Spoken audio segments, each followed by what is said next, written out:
बिस्मिल्लाहिर्रहमानिर्रहीम। अस्सलाम वालेकुम। आज मैं आपके लिए बहुत मज़ेदार सी रेसिपी लेकर आई हूँ। ये रेसिपी लगती तो बहुत मुश्किल है, लेकिन मैं आपको बहुत आसानी से बन जाने वाली ये रेसिपी बताऊँगी कि किस तरह हम इसको आसानी से बना सकते हैं। इस रेसिपी को हम चिकन बारबेक्यू रोल और चिकन टिक्का पराठा भी कहते हैं और ये बहुत मज़ेदार बनता है। तो आइए हम अपनी रेसिपी की तरफ चलते हैं। सुर्ख मिर्च ली है और ज़रदा कलर है, टिक्का मसाला इसमें डालूँगी, नमक है और काली मिर्च है और इसमें जाएगी हल्दी।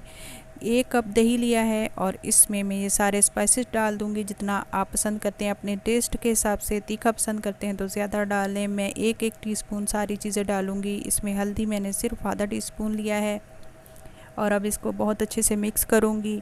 और मैंने लिया है 300 ग्राम मैंने चिकन लिया है, बोनलेस चिकन। मैंने इसकी ना बहुत छोटी बोटी की है ना बहुत ज़्यादा बड़ी है।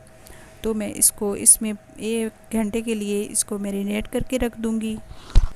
इस रेसिपी को रमज़ान में इफ्तार पार्टी के लिए, टी पार्टी के लिए ज़रूर इस रेसिपी को ट्राई करें। और साथ साथ अगर आप मेरे चैनल पर नए हैं तो सब्सक्राइब ज़रूर करें, लाइक करें, नोटिफिकेशन के बटन को ऑल पर करें ताकि मेरी हर नई आने वाली वीडियो आप तक पहुँचे।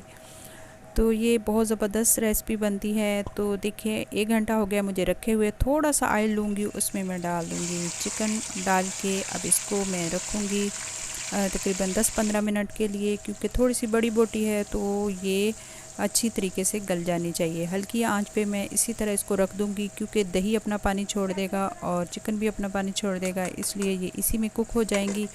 अब मैं इसको ढक के रख दूँगी तकरीबन 15 मिनट के लिए, बहुत हल्की आंच। और जो उसके अंदर पराठे के अंदर चटनी लगनी है बहुत ज़बरदस्त ये बनके तैयार होती है। इसको बना लेते हैं। इसमें मैं थोड़ी सी सुर्ख मिर्च डाली है, ज़रदा कलर डाला है, इसमें गरम मसाला डालूँगी और इसमें हस्बे ज़ायक़ा नमक डाल दूँगी और थोड़ा सा टिक्का मसाला इसमें डाल दूँगी। ये बनके बहुत मज़ेदार तैयार होती है। आप ज़रूर इस तरीके से बनाइएगा। ये चटनी बड़ी ज़बरदस्त ये बनती है, आप पराठे पे लगाएं तो बहुत मज़ेदार ये बारबेक्यू पराठा हमारा बनता है। तो ये देखिए मैं इसको बहुत अच्छे से इसको मिक्स कर लूँगी और इसको मिक्स करके एक साइड में रखूँगी। अब देखें, इसको देखते हैं, हमारा चिकन जो है बहुत अच्छे से कुक हो गया है। ये देखिए कितना ज़बरदस्त। ये तकरीबन मुझे 15 मिनट हो गए थे रखे हुए। बीच में मैंने एक दफ़ा देख लिया था तो जो ऑयल था उस चिकन ने छोड़ दिया। इसमें शिमला मिर्च काट के जूलियन कट में मैं इसमें डाल दूँगी तकरीबन आधा कप। इसमें डाल के ज़्यादा शिमला को हम नहीं पकाएंगे, इसका क्रंच रखेंगे, क्योंकि अब मैं तकरीबन चूल्हा बंद ही कर दूँगी। ये देखें अब मैंने 1 कप इसमें बंद गोभी का बारीक कटी हुई बंद गोभी डाल दूँगी और इसको इसमें मिक्स कर दूँगी। और अब हम कर देंगे चूल्हा बंद। और इसमें मैंने दूसरे चूल्हे पे एक कोयला जलने के लिए रख दिया था, ताकि वो कोयले की हम इसको स्मोक देंगे और हमारा बारबेक्यू पराठा, रोल पराठा इतना ज़बरदस्त बन के तैयार होता है। ये देखिए इसको हमने ज़्यादा कुक नहीं करना, क्योंकि ये फिर बहुत सॉफ्ट हो जाती है। चूल्हा बंद कर दिया है। मुझे थोड़ी सी तीखी कम लगी तो मैंने काली मिर्च और डाल दी है इसके अंदर। अब इसको बहुत अच्छे से मिक्स करेंगे और इसको दम पे रखेंगे। ये देखिए कोयला मैंने एक प्याली में रख के उस पर थोड़ा सा ऑयल डाला और इसको बंद कर देंगे और उसको रखेंगे ऐसे ही दम पे जब तक हम डो बना लेते हैं पराठा बनाने के लिए। तो मैंने आधा किलो मैदा लिया है। अब इसको मैं सॉफ्ट डो नहीं गूंदनी, मैंने थोड़ा सा सख्त रखूँगी इसको। और ये देखिए सिर्फ मैंने इसमें नमक डाला है और पानी से इसको अच्छी तरह गूंद लूँगी, जिस तरह आटा गूंदते हैं। लेकिन इसको बहुत अच्छे तरीके से अगर हम गूंदेंगे तो पराठे उतने ही ज़बरदस्त बनते हैं। ये देखिए मैं बहुत अच्छे तरीके से आटे को गूंद के रखूँगी। इसको तकरीबन मैं 7-8 मिनट के लिए इसको गूंदूँगी और फिर इसको रखूँगी ढक के तकरीबन आधे घंटे के लिए। तो ये बहुत ज़बरदस्त ये इसकी डो तैयार होती है। फिर हमारा पराठा इतना क्रिस्पी और लच्छेदार बनता है। ये देखें, मैं इसको मसल के इसको अच्छी तरह गूंद लूँगी। आपके पास अगर मशीन है तो उसमें डाल के गूंदें, बहुत ज़बरदस्त उससे गूंदता है। तो मैं हाथ से आपको अच्छे तरीके से बता रही हूँ कि इसको किस तरह गूंदना है। ये देखिए, बहुत अच्छे तरीके से ये मैंने गूंद लिया है। तकरीबन 6-7 मिनट मैंने इसको गूंदा है।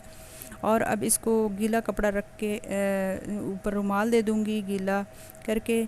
और ये देखिए, मेरे तकरीबन आधा घंटा हो गया था मैंने इसको रखे हुए। अब इसके मैं पेड़े बनाऊंगी और फिर हम इसके पराठे बनाते हैं। थोड़ा सा मसल लूँगी, ज़्यादा नहीं अब, क्योंकि पहले मैंने काफ़ी देर इसको गूंद लिया था। अब हम इसके पेड़े बनाएंगे और बेल के इसके पराठे बनाते हैं।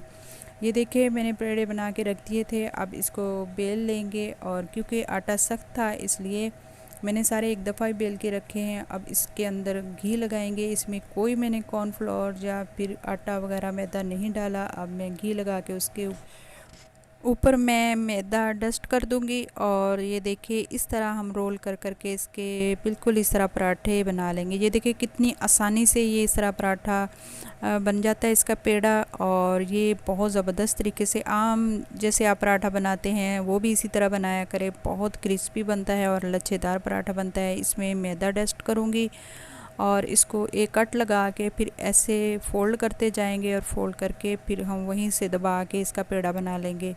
ये देखें, इसमें ही लच्छे आपको नज़र आ जाएंगे कि कितना ज़बरदस्त ये पराठा हमारा बन के तैयार होता है। ये देखिए कितना ज़बरदस्त। तो मैंने सारे पेड़े बना के रख लिए हैं। अब इसको मैं थोड़ी देर के लिए रखूँगी और फिर इसको दोबारा से बेलूँगी और बेल के इसके पराठे बनाऊँगी। पराठे मैंने बना लिए थे, सारे ही बेल लिए। अब मैं इसको फ्राई पैन में इसको पका लूँगी। पहले ही आपने घी नहीं लगाना, क्योंकि मैं इसको पहले अच्छी तरह सेक लूँगी और फिर बाद में हल्का सा घी लगाना है। इसको ज़्यादा कुक नहीं करना, बहुत इसको खस्ता नहीं करना। ये तकरीबन इस तरह अंदर से पके हुए होने चाहिए। और ये देखिए किस तरह फूल रहे हैं। और इसी तरह पराठे भी मैं बनाती हूँ, बहुत मज़ेदार पराठे बनते हैं। आप इसको ऐसे अगर फ्रीज़ करना चाहते हैं तो घी ना लगाएं और इसको हाफ़ डन करके, हाफ़ कुक करके इसको फ्रीज़ कर लें। तो आप जब चाहें निकालें और इसको पकाएं तो ये पराठा इस तरह तैयार हो जाता है। तो मुझे रोल पराठा बनाना था, इसलिए मैं तो सारे बनाऊंगी। और ये देखिए तकरीबन, ये देखिए कितने ज़बरदस्त हमारे पराठे बन के तैयार हो रहे हैं। हल्की आंच रखनी है, ज़्यादा इस पे निशान नहीं लगाने। जितना इस तरह ये देखें अंदर से बिल्कुल पका हुआ है। और एक एक करके मैं सारे पराठे बना लूँगी। ये रेसिपी मैंने इफ्तार में बनाई थी, तो मैंने जल्दी से बनाई ताकि हम सब को सुकून से दुआ मांगने का वक्त मिल सके। तो इंशाल्लाह ये मुबारक घड़ियां हैं रमज़ान मुबारक की। इंशाल्लाह आज से अगर हम अहद करें ना कि आज से हम ये आदत इख्तियार करेंगे कि हम चाहे घर के किसी भी काम में मसरूफ़ हों, किचन में खाना बना रहे हैं या सफाई कर रहे हैं, तो हमारी ज़ुबानों पर अल्लाह का ज़िक्र जारी रहेगा इंशाल्लाह। अल्लाह तो बंदे की शहरक से भी ज़्यादा करीब है, वो हमें सुनता है। उसके दर्द से कोई खाली हाथ वापस नहीं जाता। और वो तो बिल्कुल नहीं जिसने अल्लाह की ज़ात के लिए रोज़ा रखा है। तो ये देखिए हमारा ये चिकन भी तैयार हो गया है और पराठे भी तैयार हो गए। अब हम इसको पराठे बनाएंगे। ये देखिए मैंने इस पराठे पे चटनी लगाई, वही बारबेक्यू वाली चटनी, जो उससे टेस्ट बड़ा ज़बरदस्त आता है। और अब इसको मैंने हल्के से प्याज रखे, क्योंकि उसमें बंद गोभी और शिमला मैंने पहले ही डाल दी थी, वो थोड़ा सा उसको मैंने कुक कर लिया था। अब इसके पराठे बनाकर मैं इसको रख दूँगी बटर पेपर में लपेट के, ताकि उठाने में खाने में आसानी से सब लोग खा सकें। तो मज़ेदार सी ये रेसिपी आपके लिए तैयार की है। तो इंशाल्लाह अगर आपको पसंद आती है तो ज़रूर लाइक कीजिएगा। मेरी पूरी वीडियो देखा करें, क्योंकि आप लोग स्किप कर देते हैं तो वीडियो आपको अच्छी तरीके से समझ में नहीं आती। तो पूरी वीडियो देखा करें और लाइक ज़रूर किया करें और कमेंट में बताया करें आपको ये रेसिपी किस तरह की लगी है। तो आप जब हमारी पूरी वीडियो देखते हैं इससे हमें फ़ायदा होता है। ये देखिए इसमें आप कोई और सब्ज़ी आप अपने हिसाब से डाल सकते हैं। मैं इसमें सिर्फ प्याज डालूँगी, क्योंकि बंद गोभी और शिमला मैंने अंदर डाल दिया था और बहुत ज़बरदस्त, बहुत हेल्दी ये पराठे बन के तैयार होते हैं। एक एक करके मैं सारे बना लेंगे और इसको पैक कर लेंगे। हम सब भी मिलके लगे हुए थे ताकि जल्दी से हमारा टाइम सबका ही बच जाए, क्योंकि एक बंदे का काम नहीं है। रेसिपी कोई इस तरह की होती है कि इसमें एक दूसरे की हेल्प चाहिए होती है। तो जी अल्हम्दुलिल्लाह अल्हम्दुलिल्लाह हमारे पराठे बन के तैयार हो गए हैं। अगर आपको मेरी ये वीडियो पसंद आती है तो लाइक ज़रूर किया करें और मेरे चैनल को सब्सक्राइब करना ना भूलें। और जो नए आने वाले हैं वो वीडियो देखने वाले हैं तो प्लीज़ सब्सक्राइब करके जाया करें, शेयर किया करें, लाइक करें। मिलते हैं अब नई रेसिपी के साथ। अपना बहुत सारा ख्याल रखिएगा, दुआओं में याद रखिएगा। अस्सलाम वालेकुम व रहमतुल्लाहि व बरकातुहू।